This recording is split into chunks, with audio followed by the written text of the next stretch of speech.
నీ మీదున్న కోపంతోనే ఆ నాగవల్లి గారు మమ్మల్ని బయటకు గెంటేసింది. లోహి, నిజంగా ఆవిడికి నా మీద ఎందుకు అంత కోపమో నాకు తెలీదు. నేనేమీ కావాలని మీ పెళ్లి చేయలేదు కదా. నువ్వు నా ప్రేమని గెలిపించమని అడిగితే మీ పెళ్లిని నేను మ్యాడీ కలిసి చేశాం. నేను చేసిన తప్పు అదే. నా లైఫ్ ని పెట్రోల్ పోసి కాల్చే పెట్రోలే హెల్ప్ అడిగాను చూడు.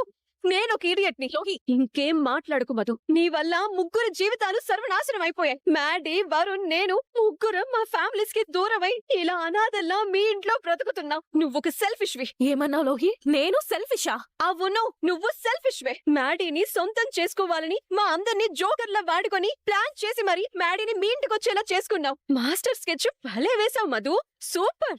మాటలు జాగ్రత్తగా రాని లోహి. నీ నోట్లో నుంచి మాట జారినా, నా చెయ్యి జారినా మనకేం మంచిది కాదు. ఎంత ధైర్యమే నీకు? నన్నే కొడతానంటావా? నిన్ను. Lohi, are you mad? ఏం చేస్తున్నావు అర్థమవుతుందా? మధు మీద హ్యాండ్ రైస్ చేస్తావా? బ్రెయిన్ ఉందా పోయిందా నీకు? బ్రెయిన్ ఉంటే మన ముగ్గురు జీవితాల్ని నాశనం చేసిన దానికి ఎప్పుడో చంపేస్తుండేదాన్ని. లేదు కాబట్టి ఇలా చేస్తున్నా. రెడిక్లస్. మధు వల్ల మన జీవితాలు నాశనం అయ్యాయా? అవును మ్యాడీ, మధు మీద కోపంతోనే మీ మమ్మీ మనల్ని బయటికి గెంటేసింది. కొంచెం కామన్ సెన్స్ తో మాట్లాడు లోహి. పేరెంట్స్ పర్మిషన్ లేకుండా మ్యారేజ్ చేసుకుంటే ఎవరైనా అలాగే చేస్తారు. అదే ఎవరైనా. మీ మమ్మీ మాత్రం ఇందాకే క్లియర్ గా చెప్పారు, మధు వల్లే మనల్ని బయటకు గెంటేశారని. ఇందాకనా? అంటే మమ్మీని మళ్ళీ కలిసారా? చెప్పండి, మమ్మీని కలిసారా? కలిశారు మ్యాడీ. వెళ్లేటప్పుడు నేను ఎంత వద్దని చెప్పినా నా మాట వినకుండా ఒప్పిస్తానని వెళ్లిపోయారు. ఎందుకు లోహి? మీకు క్లియర్ గా చెప్పాను కదా, ఇప్పుడు వాళ్ళు కోపంతో ఉంటారు.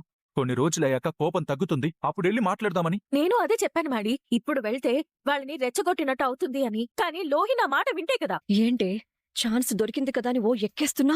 ఎందుకంత తొందర లోహి నీకు? మధు చెప్పాక కూడా వినలేదంటే నిన్నేమనాలి? మధు అన్ని ఆలోచించి చేస్తుందని తెలుసు కదా. మ్యాడీ, అది లోహి, తప్పంతా నువ్వు చేసి గ్రాటిట్యూడ్ కూడా లేకుండా మధుని కొట్టాలని చూస్తావా? తనెంత రిస్క్ చేసింది మీ పెళ్లి కోసం.